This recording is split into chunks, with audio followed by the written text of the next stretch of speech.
ప్రేమమయుడా, నీ ప్రేమకు పరిమితులేవి.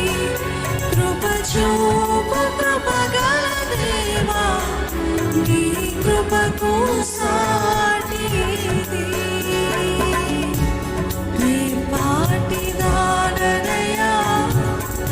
నన్నెంతగా హెచ్చించుటకు నేనెంతటి వాడనయా, నాపై కృప చూపుటకు.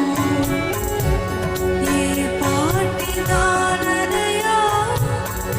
నన్నెంతగా హెచ్చించుటకు నేనెంతటి వాడనయా, నాపై కృప చూపుటకు.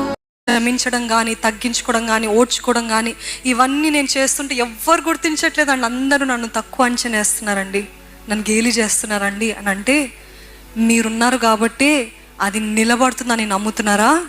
ఈ తలాంతో ఆ చిన్నది, మీరు ఏది చిన్నది అనుకుంటున్నారో, ఇది అవసరం లేదు అనుకుంటున్నారో, దేవుడు అంటున్నాడు అది నాకు అవసరం, నా కోసం వాడతావా?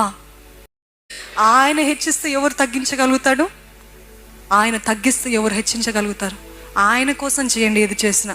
మీరు మనుషుల నిమిత్తమై, మనుషులు చూస్తున్నారని వారి నిమిత్తమై చేయక, పరలోకమందున మీ తండ్రి గుర్తిస్తున్నాడని, ఆయన చూస్తున్నాడని, ఆయన ఎందుకు భయభక్తులతో చేయండి అని ఆయన వాక్యం తెలియజే.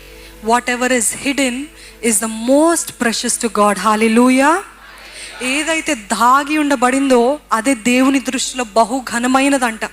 అందుకనే ఆయన వాక్యం తెలియజేస్తుంది ఏంటిదంటే, ఈ లోకంలో మీరు మెప్పు పొందిన వారైతే మీరు ఆనందించకండి. పరలోకంలో మీరు లోకంలో పొందుకున్నదంతా పొందుకున్నవారు కాబట్టి పరలోకంలో అంత ఉండదు.